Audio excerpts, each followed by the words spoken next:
Oh, and welcome to the Neurodivergent Show with me, Imo Falami. I'm so excited you could join us today.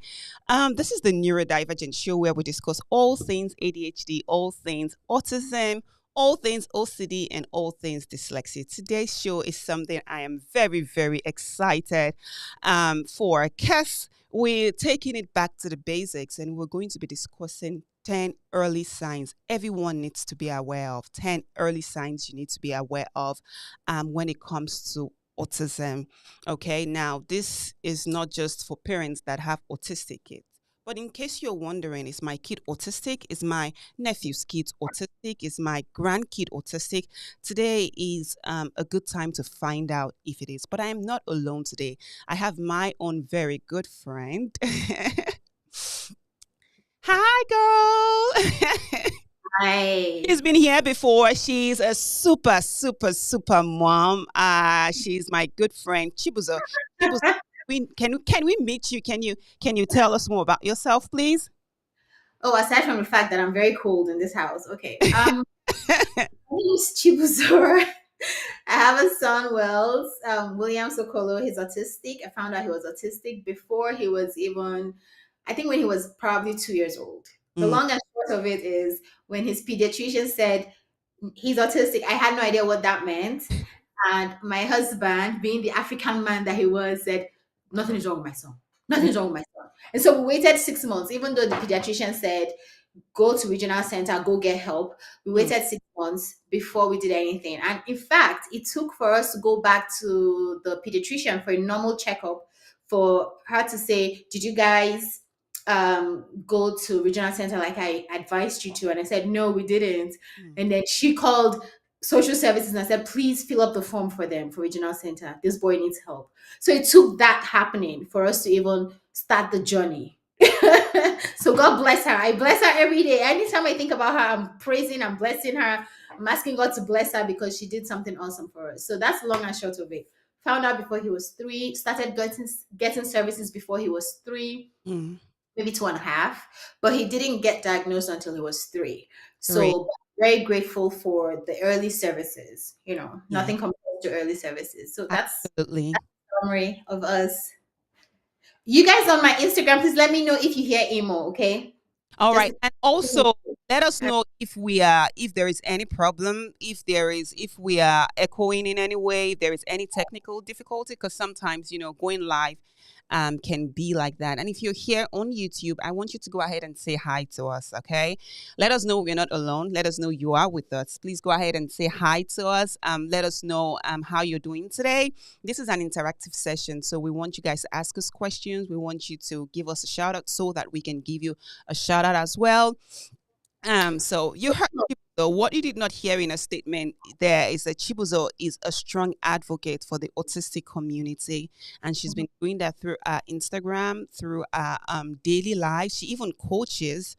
She does a lot of YouTube, just trying to you know advocate for the autistic community, and she does a very good job doing that. Okay, so we're going to get on into today's show. Today's show is 10 early signs of autism, and you would hear us, we'll talk about autism, and then we'll give examples. And if you have at some point at any time encountered something like this yourself, your family members, somebody somewhere that you feel like, I think this child is autistic, or I kind of sense like there is some form of autism going on right there with that kid, or even maybe an adult, you can always share with us. Would like to hear from you. All right. right. So going into the number one thing we have listed here today. So I said here, okay, let's take this one out so that we can see this clearly. Um, we're going to take this one out. Give me 1 second, guys. Okay, that one. And then I said, number one sign, one of the things I've noticed with kids that are autistic is little to no eye contact. That is a very telltale sign of autism.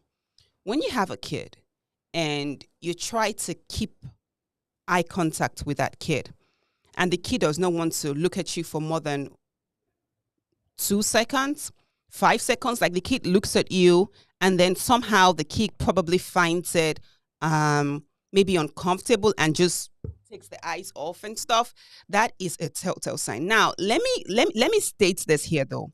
We are not diagnosticians. I beg your pardon. We are just telling you some of the things we have encountered. And remember also that autism is a broad spectrum, right? So it will appear for kids differently. Some people will actually absolutely make eye contact. So this is not absolute. This is not definite. These are just the things we found out, like common things we found out with kids, autistic kids. Number one, little to no eye contact. So that's something, if as a parent you are beginning to see that in the life of your kid, I want you to keep, looking forward, and I mean, just keep checking for more of the signs we'll be discussing today, because there is a good chance your kid may be autistic. Um, Chibuzo, have you ever encountered anything with kids that are autistic and just making little to no eye contact? What have you seen with that? Well, I think that's like the number one thing that not well, maybe not number one, but that's one of the things that people look out for if you're trying to diagnose a child with autism. I think because for Williams, the psychologist who diagnosed him, when she was evaluating him, she would check for that if he would look at her when he's talking to her. But like you said, it's not definite just because a child isn't looking at you. The child may not be autistic, they just may be shy, so, and the child may be autistic and has great eye contact, so it's definitely not definite. And I was going to tell you, Imo, that Bexy Nation said that she can hear you and I don't think there's any echo. And Bexy, yes, Williams gets ABA therapy. Okay. Thank you for joining us. If you would like to get a full package, in case you're not seeing one of us or something, please go on our YouTube. If you're on Instagram, please, we posted a flyer earlier telling you or giving you a link, letting you know on YouTube where would be live. So it's, if you want to get everything going on right now, we have some things displaying on the screen. Please go live on our YouTube. On our YouTube, it's at the Neurodivergent Show, and you can find us on at the Neurodivergent Show on Instagram as well. And then click on the link and stuff. But if you're enjoying it on Instagram or wherever, please go ahead and continue to do so. We appreciate you for tuning in wherever you're tuning in. So thank you for that. Yes. So Chibuzo, so we've talked about little to no eye contact. Now, what else have you seen with autistic kids? You mean like signs? Mm-hmm. I don't see your board. Tell me my own. What just now? tell me my own. I don't see because I'm using my phone. I can't see it. So something about kids not imitating. She cannot see my kind of, but something I know Okay. when we were discussing earlier, you had said something about the kids not imitating others and stuff. Yes. Yeah. Yeah. So I mean these are just subtle signs to check for yourself if your child doesn't have a diagnosis yet. These are the signs that we're trying to give you so that you can check for yourself and see if you want to go take your child for evaluation. So if your child is not imitating you, because that's something that comes naturally for humans, for babies, they hear you say something, they want to say, they want to repeat after you. They see you dance, they want to repeat after you, they want to dance after you, and all of that. So if your child is not imitating, they don't have the desire to try to repeat your words or say the things that you're saying or make the movements, make the gestures that you're making, then it's one of the signs that your child might have autism. So you want to look into that. So you say mama, baba, and the kid is not saying anything. That is a telltale sign. The kid is 1, the kid is 2, and the kid is still not saying anything. That is one sign to look out for.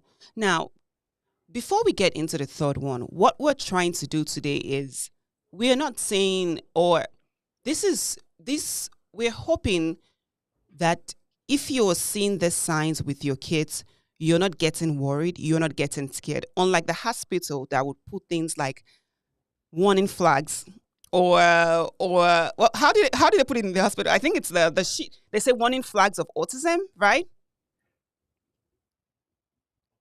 Chibuzo. No, I don't know. I've never seen that. Come across the hospital when they say warning flag, something with autism, and you're seeing all those things if your kid is not making eye contact, like you've never come across that In the hospital? Yeah. Oh, maybe not there in California. Here in Texas, you have something about warning flags. So they Okay. give you all this list and they're like, okay, these are the things you should look out if your kid is autistic and they want to, they want you to get diagnosis. What I'm trying to say is this is not about warning flags of autism.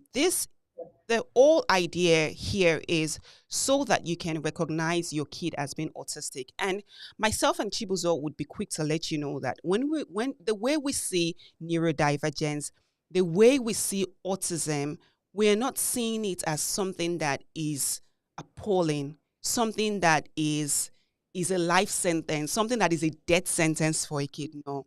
On this Mhm. show, we love autistic kids. We accept autistic kids. We see them as being different and we love them being different. Mhm.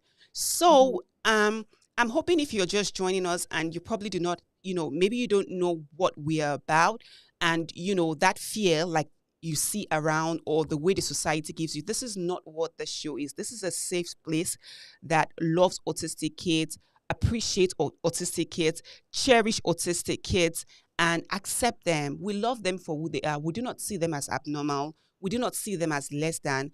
We see them as different. And Chibuzo, different is good, right? Yes, difference can be good for sure. Different is good. Different is beautiful. Different is perfect. The fact that a kid is autistic does not mean a kid is less than. It just means a kid is different. Okay, we have some people here. Sani says, "Hi, ladies. Hi, Sani. I've seen it so many times." Yes, Remy says, he or she has seen it so many times with autistic kids. The sign is in every pediatrics I've been to. Like I don't know why you haven't come across it, Chibuzo.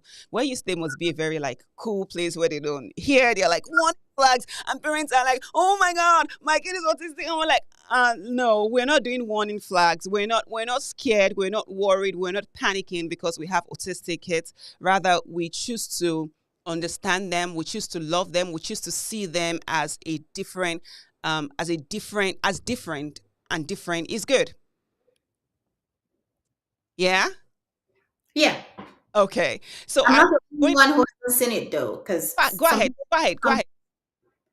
I'm not the only one who hasn't seen it, because some people in my comment say they haven't seen it. Of course, you're not the only one. Many people have not seen it. Yeah. Some people may have, some people may have not. It's a little bit common here in Texas, so it may just be different, over there. Is Right. what I'm saying. So right, we're going on to the third one. The third one would be let's take this one out. Let's take the second one out, and let's take this one from Rema out. Okay, Remy out here. Okay, I want to talk about meltdown. This is very common with autistic kids. Meltdown is not tantrums, please. Meltdown is a psychological, physiological thing going on in a kid's mind. And you have this different burst of things going on in the brain that a kid can almost not control. And because of that, you see kids do kind of stuff. Sometimes you see kid head banging. They are banging their heads into the wall. They are Mhm. rolling around. They are it's like it's unexplainable and you're like, what is wrong with you as a kid? And sometimes it looks like the kids are trying to cause harm to themselves, but they're Mhm. not. They are just trying to, something is going on with them that they cannot even explain.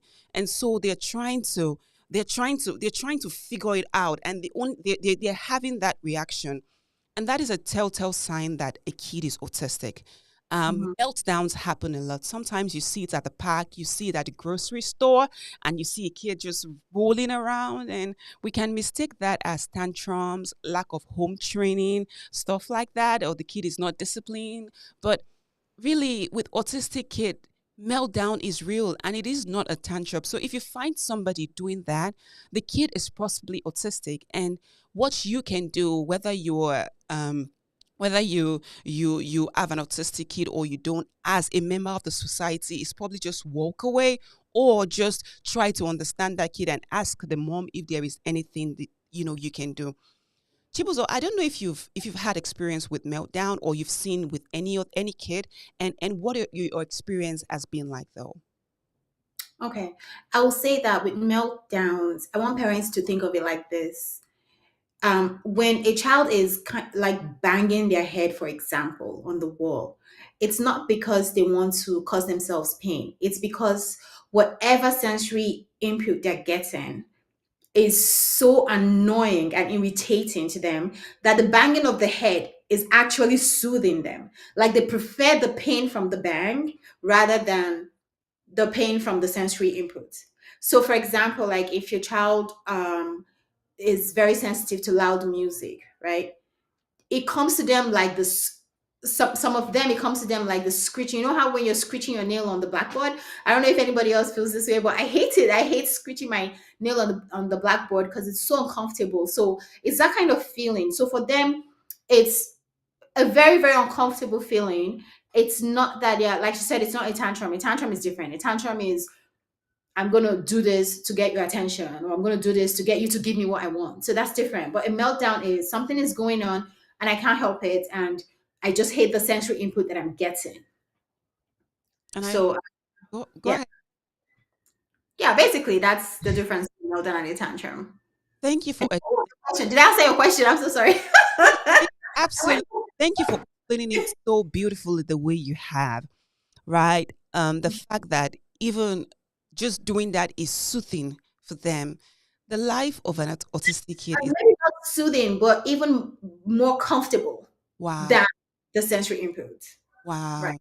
Soothing and more comfortable. Can you imagine you just have things going on in your head and things are exploding in your mind and you have all this sensory input and you don't right, know what to do with them. And you know that what is soothing for you because you want to avoid what's going on in your head is just head banging. right. So that's what's going on with an autistic kid. And Mm. as you have an autistic kid that does that, please try to be graceful. Some people will hit their kid on that. Chibuzo, can you imagine all that going on in your head and Right, somebody still hitting you on top of that and saying, stop it, cut it out. What is wrong with you? right. If you So I have, think if I have to give a quick advice, and I'm so sorry to cut you. I try not to cut you, but I thought you had finished talking.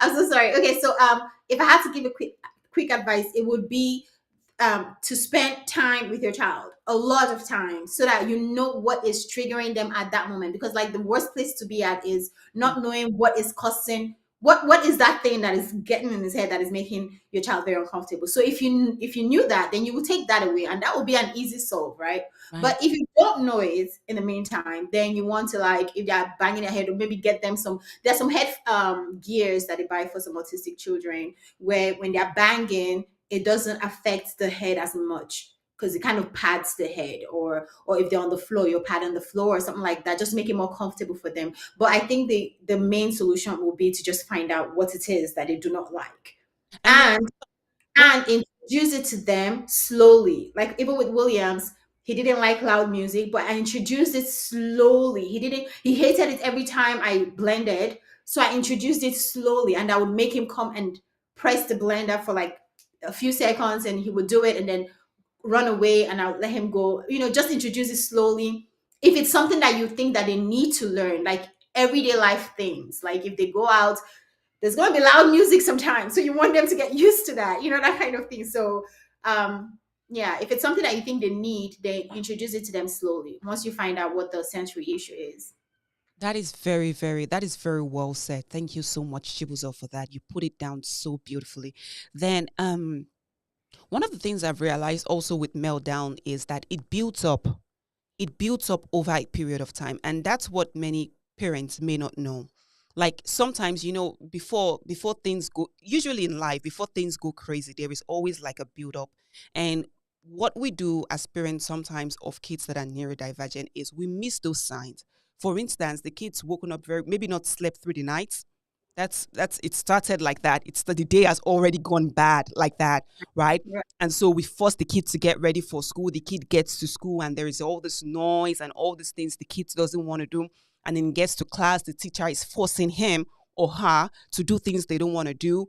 And then it just keeps building up. And the kid is getting very irritated. All those things are going on in the kid's mind. And at some point, you have the kids just go complete meltdown. Many times it starts from there. So as parents, we have to be very observant. As teachers also, we have to be very observant that there is a build-up. It starts somewhere, and usually the kid would warn you, or the kid will tell you with little sign, maybe just crying a little bit, maybe just upset. There are all these little signs the kid is telling you, this is getting there. And as Yeah. parents, what we can do is, if we see that the kid is getting more irritable as you go into the day, I think it would be best to just give that kid like a break, right? Just a break from other activities, because before it gets, just let the kid do what the kid wants to do, maybe just a little bit. Just give them some grace at that point, just to be able to calm down, to regulate, just to get back to their baseline, or maybe close to their baseline, and then introduce them to even more challenging or tough things, right? We will get to a place. I think we'll just have a time where we just discuss meltdowns, discuss what we can do as parents, what we can do as a society. If you're just joining us, we want to say thank you and welcome to the Neurodivergent Show. My name is Imo Falami, and in the studio today, I also have Chibuzo. We are discussing 10 signs of autism.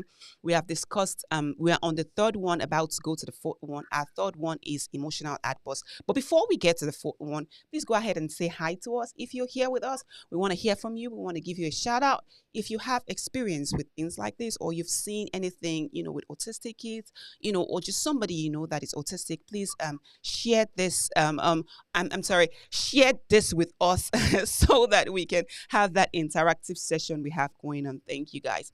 All right, now let's go on to the fourth one. This is from Remy. Let's go on to the fourth one. And then Chibu. So I think when we were talking, you had said something about the kid may not be able to point at things, right? The kid's Mhm. not pointing at things. Can you Yeah. comment on that? Yeah. Not pointing is a sign that your child might be autistic. Hmm. Not a clear sign, but it's something that I think is huge in terms of determining if your child is autistic or not. Because for kids, some kids are nonverbal, but they're not autistic. Okay, so that's why you see some parents say, especially in my Niger community, they'll be like, "Oh, the doctor told me there was something wrong with my child. My child is 5 years old now, and there's nothing wrong. He's talking, blah blah blah." But your child probably just needed speech therapy, right? They just needed time to talk. Some kids don't talk early, so just because a child doesn't talk doesn't mean that the child is autistic. There's so many other signs, and not pointing is one of the signs. So Hmm. if your child is not talking, but your child can point to what they want, then it's probably not autism. Okay, because with autism, they can't tell you what they want most of the time, and they cannot even point to what they want. So with Williams, I had to teach him how to point, because he didn't even know how to structure his hand properly or his finger properly to even point to the thing. So if your child can't even point to what they want, I would say that's a sign that they're probably autistic. Very well said. I think pointing for kids should come before 1 year, if I believe. A kid should be able to point to what the kid wants. But for kids that are autistic, what you find out is they will hold your hands, they will come grab you, and then they will hold your hands and take you to what they want. So if they want cookies, for instance, typical neurotypical kids will tell you cookie or point at cookies, but a neurodivergent, possibly an autistic kid, will come grab you by the hands and take you there. That is a telltale sign that your kid or that kid may be autistic. So please be on the lookout for that. Shortly, we're going to be opening the phone line so that you can join us and interact with us. We can talk about your experience with autism or neurodivergence in general. But we're going to go on to the fifth sign that a kid may be autistic. The fifth sign. The fifth one is little to no word/speech delay. Now, Chibozo, I know you had mentioned earlier about something about a kid may speech delay, it may be autism, and but one of the things I found out with most kids that are autistic, most kids, I think a good percentage of kids that are autistic is the speech delay. That is like, I'd say the kids I've seen, I've studied, about 80%, honestly, even 85, 90, I'm not exaggerating, of them are possibly nonverbal, and not it took them a while to get into their words. And even while they're getting into it, they still have this thing. You just know this kid is not speaking like a neurotypical kid. That is Mm-hmm. a sign. And Yeah. Sure. just like Chibuzo had said earlier, the fact that your kid is not speaking, we're not saying your kid is autistic. The fact that your kid is speaking full sentences, we're not saying your kid is not autistic. We're just Mhm. telling you some of the things we may see. So at year one, a kid should have been saying things like maybe baba, mama, something, two, syllables and stuff like that. Yet Right. a kid should have been putting two words together at least, maybe just go there, eat apple, something like that. By age three, a kid should have been putting together phrases and sentences. Well, that's according to, neurotypical and all these developmental milestones we have. Mhm. But what we found that with neurodivergent autistic kids is sometimes some of them are nonverbal, like you will not get a word from them. One. Number two, some of them are verbal, right? But it's like, okay, right. So normally age three, you're supposed to be putting phrases, sentences together. But for an autistic kid, we're still on apple, water by age three. Then Mhm. things I found out with some autistic kids, they cannot, they cannot talk, but they can read. Chibuzo, Mhm. that is so weird. Yeah, Wells was like that. Wells was like that. I told you Wells could read before he could talk. Yeah. Talk, but they can read. Like you tell them Mhm. water, water. They don't say water, but you put water or you put water written in front of them, and they say water, and you're Yeah. like, what? Yeah. Mhm. Mhm. Can you speak to that though about kids, autistic kids with a speech delay and stuff? Yeah, I mean, like I was saying with Williams, when he started getting speech therapy, the speech therapist will come and say, "Oh, he knows all the words, he knows all the pictures on the cards because they will show him visual cards. Oh, he knows all the pictures and everything." And I'm like, "No, he doesn't. He's just reading it." And she'd be like, "No, but he said, this is cow, this is cat, this is table."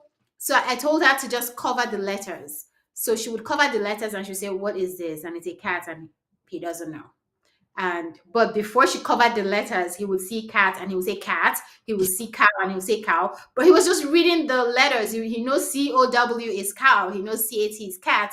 He knows TABLE is table, but he doesn't know what it is in real life. He's just reading letters. So that's what I mean when I say they can read even before they can have conversations with you. Yeah. With my twins though, it took them they could read Fox on the TV. They could read all these big things, but words we couldn't get it out of them. And in order to get them to talk, we started reading to them and writing stuff on the thing for them to start talking. And that may seem weird, but it is something every parent should take note of, because many times when parents tell me, "Oh my God, I think my kid is autistic," or many people don't want to use the autistic word because of course the stigma and stuff, which we'll get into in a little bit. "Oh, I feel like my kid is nonverbal or not talking yet." I'm like, "Can your kid read?" Because many times I found out that sometimes we're focused on the things the kids cannot do a lot. Like we're focused on what they cannot do, what they cannot do. But sometimes we can help them get to what they cannot do with what they can do, right? So if a Yes. kid is not talking, there's several ways you can get them to get to where you need them to be with what they're doing. And some of the things I found out with autistic kids or neurodivergent kids as a whole is that they're always like they have all this special they have all this special, like they're advanced in certain things more than the neurotypical kid. And as That's parents, I think it's great to find that out about your kid, because your kid mhm. may be able to read. And when I say your kid may be able to read, I'm not saying you're going to test it one day and put a book in front of them and if they don't read it, that's it. I'm just saying introduce those new things to your kid, like challenge your kid. Just see the things they like doing. Just sit down. What instead of, I know we're focused on so many things and so many therapies we have to get them to, but sometimes just sit down for and just observe your kid. Observe them. And if you even want to get them to a place where they can start talking and things like that, I found out that with many neurodivergent kids, you have to do it with what they are interested in. For Mm. instance, if your kid, if you want to get your, like, if you want to know your kid or get your kid to start talking and stuff like that, get them what they are interested in. My own kids, like, they like Thomas and the Tank Engine. They like puzzles. They like things like that. So what we do is we sit down and we let them do it. And I'm trying to find out, I'm trying to study them through what they like, what they've told me they like. And I'm trying to see what I can do to help them with that, with what they like, not necessarily with what everyone says or what the neurotypical or even what the therapy is saying. I know my kid. I live with my kid. I know the strength of my kid. So I'm trying to use that strength, to get them to do what I'm hoping they can do. That was just a little bit of digression for any parent wondering, oh, so now that I know my kid cannot talk, how can I get them to talk? And we're giving you tips, things you can do, the ways you can help your kids. So back to that, early signs of autism. Number 5, little to no words, speech delay. We're going to go on to the 6th one right now. Chibuzo, not meeting milestones. Not meeting milestones. That's a big one. Yeah, and you already touched on it because Mm. you talked about, what they should be doing in year one, year two. I don't have them at the top of my head, but like if you go to, is it CDC? Mm-hmm. Milestones, yeah. If you Google CDC milestones, you will see what a child is supposed to be doing in 6 months or 1 year. And it's not just on speech, it's about what they're supposed to be doing in terms of movements and all of those things. So if your child is not meeting those milestones by a long shot, then it's possible that your child has autism. It's possible a kid is neurodivergent. At this time, we're going to be opening the phone lines so you can call into the phone if you'd like to and be a part of our show. If you're trying to call, the number is 817-935-8734. 817-935-8734. I'll take that again, 817-935-8734. And I'll put that on the screen also, for those that would need to see it after. 817-935-8734. Not meeting developmental milestone is very huge. In fact, it's one of the things that would let you know that your kid is absolutely neurodivergent, because the milestone page sheet thing has been set up for neurotypical. That's what's supposed to happen in a neurotypical world with a neurotypical child, right? Or in a typical world with a neurotypical child. So when you get to the hospital and it's 6 months and your kid is probably not, like, I think with you have they supposed to have been following objects by 3 months and stuff. And at 6 months, you're supposed to have been, like, maybe raising to carry and stuff like that. But when you get to the hospital and it looks like by a large number, now, of course, with developmental milestone, kids are not going to hit it all at once. But what they are looking at is in terms of percentage. Now, if you get to the hospital and it looks like for every hospital checkup, for every time you go, like by 45, 50, 60%, your kid is not hitting that milestone, there is a possibility that your kid is neurodivergent, possibly autistic. So that is one thing to watch out for. That is one thing to be aware of, and as a parent. And as a new parent, if there is a new parent watching this, I am telling you that in as much as these things will cause you a lot of fear and panic, Chibuzo, I know you can speak to this. As a new parent, you're worried, you're concerned because you're like, oh my God, this kid, no. I want you to please um don't completely give into that fear and that panic here. Okay, because I know that's the natural thing to do. You're like worried, oh my God, and you're already seeing all the signs. Maybe the pediatricians, like Chibozo's pediatrician is already telling you about autism and stuff. I'm like, don't. I know the next best thing to do is worry, but I'm telling you right now that not necessarily. Of course, you'd worry as a parent, but eventually calm down, look at your kid, begin to process the journey. Chibuzo, maybe begin to process the autism journey in any way you can, and in that, begin to get maybe possibly to acceptance. I know it's not easy and there's so many things you do between that, but just don't completely give into the fear and don't completely write off a child is all I'm saying, just because a child is autistic or just because a kid is neurodivergent, because it's what happens really. Chibuzo, when you found out that your kid is neurodivergent, and what was, I know we talked about it before, but for the sake of those that did not hear you the first time, what was the journey like for you? I know it took you a long time. It took you some time. I let me let you say it. Go ahead. Let me not put words in your mouth.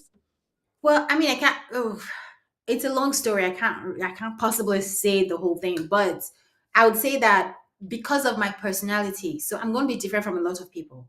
So because of my personality, I don't dwell on things too much. So of course, there was the initial stage of me being upset and me crying, why me, and all of those things. So Yeah. I went through that. So if you're going through that, it's perfectly fine. You're perfectly human. Go ahead and go through that and do your crying and all of that.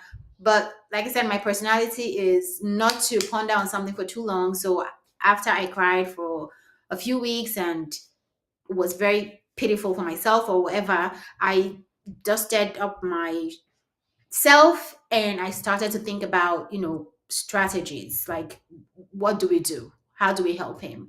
So for everyone it's going to be different depending on your personality and what's going on in your life, of course. Yeah. So but all I'm going to say is go through the period of grieving what you thought your child was going to be, okay, Wanting and just wanting the perfect child, maybe. right.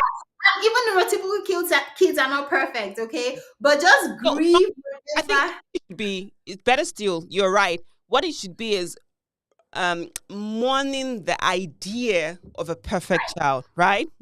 Yeah. So go ahead and mourn the idea that you've lost that whole setup of having a perfect child in your mind and just open up your heart to accept this gift for what it is and And you know open what? your mind to the possibilities of what will happen, Yeah. moving forward. And you know what? You're human.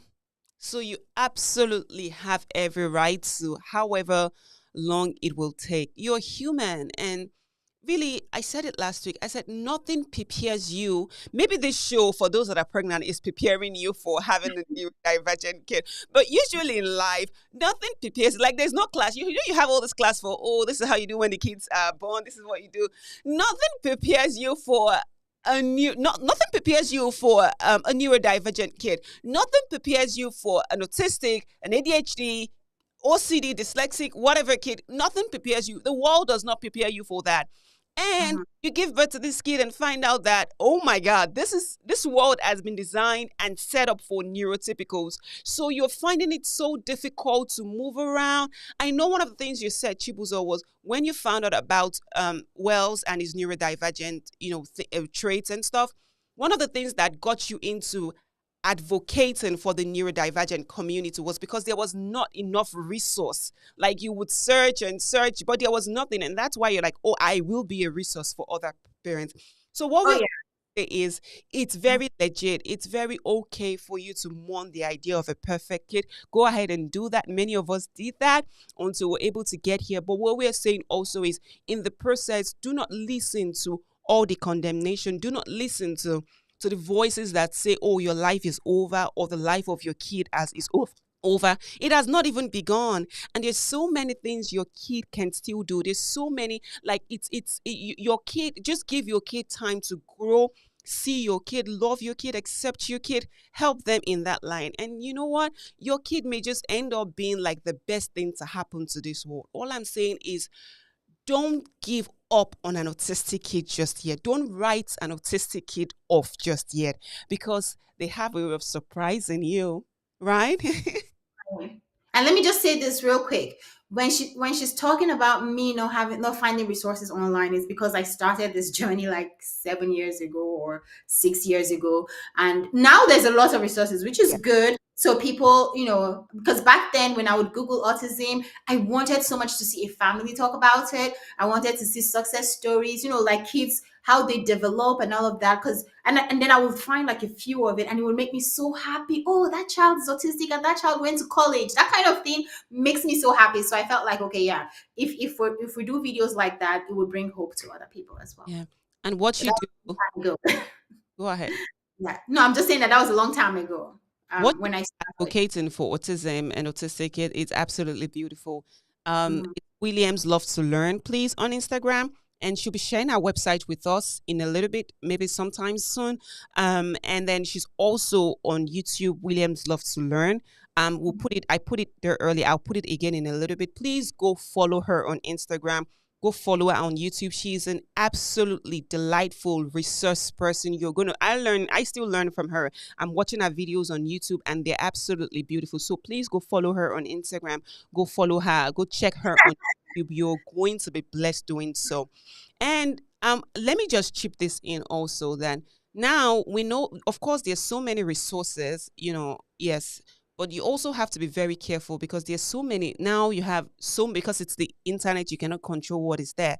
You have to be careful with the things you read, and you let your mind, you let your mind absorb, because so many people are still going to let you know that there is a lot of fear, there is a lot of this, there is a lot of that, and you have many contradictory things, especially even within the autistic community itself. Chibus, I think we were discussing it the other day, like even within the autistic community, there is a lot of divide and even some misinformation and stuff like that.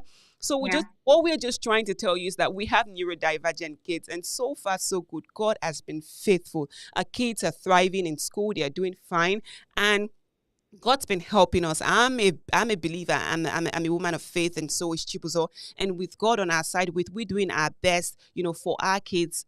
God's been faithful. Our kids are thriving, thankfully today. So don't write off your neurodivergent kid. Don't listen to people that say things or kind of stuff like that. Keep it positive.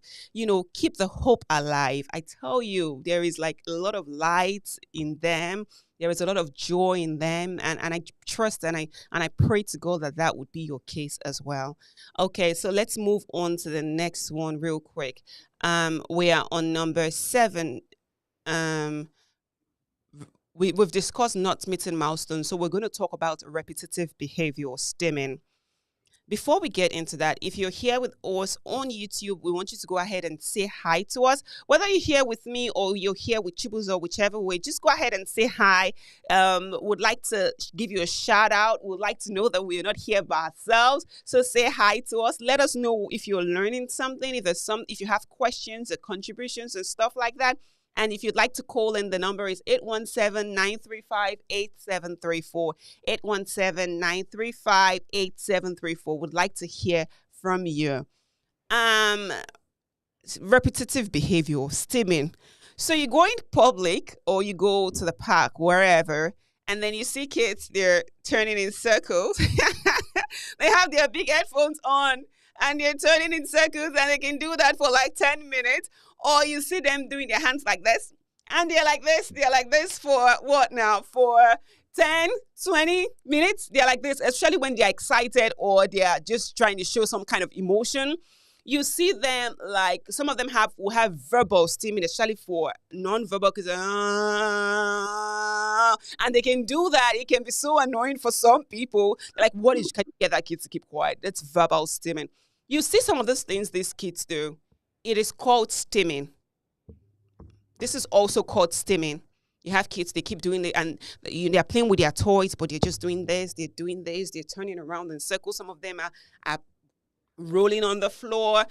And it's not because they are mad or they're upset or something. Sometimes that's just how they regulate, that's how they get back to baseline. That's how they show excitement. Even some elderly people do that. There's many people have learned how to mask, so they don't do it in public. Right. But some adults actually still stim. Do you, Chibuzo, do you know any adults that stims? Me. I do. Yeah, because well, I don't know if I should call it steaming, but if I'm sitting down, I don't know how to sit down like this. I have to like rock back and forth. I have to rock. And then if I'm sitting still like on a bed and I'm like watching a movie or something, my hands have to be doing something. Like I have to be peeling something, I have to be touching something, so I think people have some kind of steam that they do. Some people, what's the common one? Like some people peel their fingers and all of that. Yeah, a lot of neurotypical people like peel their skin on fingers. Yeah. I think. Yeah. So people have different things that they do that keep them centered. Neurotypical people, I think the way they stim it's something that is more acceptable in society, and the way neurodivergent stim is like what is wrong with this kid? Or what is that's why many adults cannot do that. I have adults that confess, they've confessed to me, like when they're in their room and no one is watching them, and when they're excited, they're like this, and they can do this. But I'm like, okay. And I hope as a society we can come to a place where it's okay for them to do that, and it's absolutely no problem with that. Adults, kids, they can, I mean, it's not hurting you, it's not affecting you, it's not doing anything to you other than the fact that it looks weird. So I'm hoping we can get to a place where we are more accommodating of people when they sing. But if you go to a park and you see a kid doing that, spinning in circles, using words like blah blah. When they want to talk, sometimes they have this echolalia they are doing. My kids will do oh my God, where's my husband? Even my their mother-in-law. At top, oh my God. My husband, hopefully, babe, can you call into the show and tell us what the kids will do when they steam? They have all this. We have a few missed calls. Please call us back. I'm sorry. They do all this. So if you get to a park and you see a kid running around doing all those kind of things, please just smile. Smile. It's okay. If you see a kid doing a verbal steaming, smile. It's okay. They are not hurting you. It looks weird to you. Don't pass judgment. Don't give the look and the stare. Don't. They're just kids being kids, autistic kids. Let's love them. Let's accept them. That's who they are. And that's what they do. It makes them happy. If we are happy, we smile, we laugh. No one judges us for doing that. But if neurodivergent autistic kids are doing things and turning in circles, we feel like they are weird. Let's get to a place as a society where we just accept and love people, letting them be themselves. Chibuzo, am I right or am I right? No, you're very right. You're right. And when you said just accept the kids, I was gonna say and the adults, like whoever is doing Accept whatever kids. they're doing. Accept. What is wrong with an adult doing People, this? What is basically. going to laugh though? I will. I'll be like this. But it's really not hurting me in any way. Honestly, it's not hurting me. It's not affecting me. So why can't I just why do I have to judge them for doing that? Let people be themselves. Let them just be able to let them be free. We have, oh my God, we're so judgmental as a society. There is an acceptable way for things to be, but they should also be okay. Just do you, be yourself. It's weird.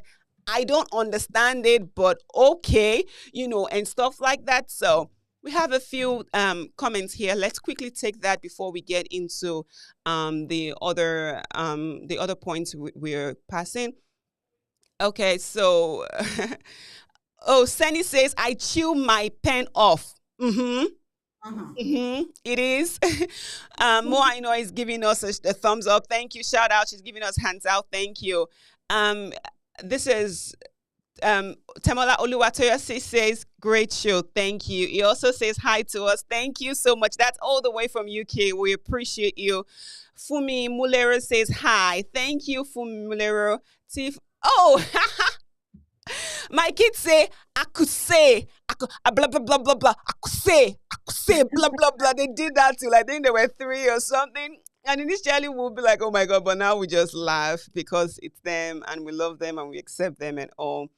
Mo Aina says this explains why some kids act the way they do. Absolutely. It explains why some kids act the way they do. Now we're going to rush to the other ones. So that we can get into all we have today. We just have a few minutes left. We appreciate everyone that has been sending in their comment. Thank you so much for being a part of our show. If you have not done so yet, please go ahead and say hi to us, or just leave your comment, contributions, and stuff. And if you'd want to call in real quick, 817-935-8734. Okay, shout out to our own Wells who's joined us today. Hi, darling. I sent you a message and I said, I have to leave at 60. He's hungry. I have to go make dinner. But was going to be joining us earlier. Now he has graced us with his beautiful, beautiful presence. Hi, darling. Hi, my love. Hi, sweetie. That's Wells, ladies and gentlemen. It is, oh my God. It is. You should see Wells. Go watch Williams Loves to Learn. This guy all right, I'll be right there. But it's so beautiful. He knows he's maths, he reads, he does great. And one of the reasons is because he's got a very beautiful mom who's behind him solid, like never leaving his side, teaching him also. So thank you for being such a super mom, and big shout out to our own Wells. Thank you for being such a wonderful, wonderful, wonderful gift to us in this world. So thank you for all that. Okay, so let's get to the eighth. Let's get to the eighth one real quick. Okay. Cause the repetitive behavior. I think the eighth one. Can you tell us more of what's what stands out? I was going to say something about picky eaters. Picker. Hmm. What have you seen with that though? Neurodivergent kids being picky eaters. Do you want me to talk on that Yeah, or I don't know? can you say something about that? Okay. First of all, I have a request just because I have to go. I already made dinner and so I just need to go serve it Please, and kind of stay with them. please. But I have a request. If you could just give me like the ones that you want me to talk on, if Mm-hmm. it's two or three, if you give it to me now and then I will talk on it. Let's round off because we're very close. We have like 3 minutes left anyway. Let's Right. just go ahead and discuss eaters. We're coming back next week. We're going to touch on the ones we could not get to, and then we'll round off with picky eaters and picker now. And then later next week we'll touch on the rest before we get into the real show. So go ahead and do you have anything to say about picky eaters and picker? Um, except that I just know what it is. I know that Picky eaters, Pika is, they don't eat. These kids don't eat. They don't want yeah, to eat that's the thing. nothing. That's the only They thing I have to five, say. 10 food they eat, and that's it. With autistic, neurodivergent kids, mostly they just have a few food they eat. That's it. Right. You Do make you it. want me You to cook. speak on, Go do you ahead. want me to speak picky eaters or picker? Because they're two different things. Picky eaters, and then they kind of go hand in hand. But just you can go do one of them. Let's Okay. do one of Let them. me do let me do picky eaters. Okay. Okay, so for some autistic kids, it's based on the texture of the food. Um and because they don't like the texture of the food, they don't want to try it. And then if another food looks like that other food that had that texture that they didn't like, then they don't want to try it either. So and then sometimes it's because they don't know how to use the right cutlery that needs to be used for that food. So for instance, if your child, say for instance, they would like to try rice, but they don't have the confidence that they can eat with a spoon, they can hold the spoon, Yeah. then they probably will just give up on it and be like, no, they don't want to eat it. So Yeah. it's for you to find out exactly what the problem is when it comes to them choosing not to eat that food. Because sometimes it's about really recognizing why they're not eating the food. And sometimes that can help you even combat that. And then if it's just that they don't like the taste of it, then it would be to introduce it slowly and see if If they they'll like it. Because sometimes they don't want to try it. They've tried one thing, they want to stick to that thing that they've tried and they like, right? But sometimes you just introduce it slowly. I use the reward system a lot when it comes to trying new foods. But I'm gonna say that some kids really really will not do well with certain textures, like it's just in their makeup, like it's in their biology. They will not do well with certain textures. They'll probably throw up and all of those things. yeah, So we don't want to force a child to eat something that is uncomfortable to their biology. So introduce it slowly, use the reward method, which is giving them something that they like for something that they're trying, and absolutely. then go from there. But Williams was a very picky eater, but now he eats like almost everything. Very Almost. said, very well said. And that's almost our show today. I'm going to touch quickly on Pika, and then next week we're coming back to have a fresh topic. The ones we couldn't get to, we'll get that. We'll get there next week. All right. So with Pika, some kids that are autistic or neurodivergent will eat certain things that look weird. I know kids generally, sometimes just pick, they do Pika and stuff, but neurotypical kids would eat chalk, eat spoon, just eat stuff. So that's something to be aware of. And if you have a kid that is displaying such, your kid may be neurodivergent. I want to say a big shout out to everyone that has joined us on the show today. Thank you so much, Ibuzo, for taking your time out to join us. This is going to be a series, so we're going to have her here for 3 more weeks. Thank you so much for being a Kiss part my of hand. our show. We appreciate you. Thank you, everyone that has sent in a comment, that has just been a part of our show. Give us a thumbs up before you go. If you haven't subscribed, go ahead and do so right now. Do so right now. If you haven't subscribed, please do not wait. And until next week when we come your way again, I hope you have learned so much. I hope the show has been a blessing to you. If it has, please share with others as well. We appreciate you for being a part of our show. My name is Imo Folami. And until next week, when we come your way again, 7 p.m., please, 7 p.m. on Friday Take care. Bye, guys. Oh, do you not see my hand? Do you even see me? I see you. Sunny says super hi, super mom. Thank you, guys. Thank you. I see you. I see you. Oh, Yeah. you see, I was trying to tell you to give me a minute. Let me send shout outs to my What? Instagram people. What, Bexy Nation, thank you for joining. Sammy Joe, thank you for joining. guys? And Blowja, I don't know how to say your name, honey. Thank you. Um, Top PD, someone joined from Quebec. Thank you Thank guys for you, joining. A lot of people joined on Instagram. Thank you guys. so much. Thank you for joining our lives. Thank you. Go find us. Neurodivergent Show. William loves to learn. Thank you, guys. Have yourselves a bye. Have yourselves a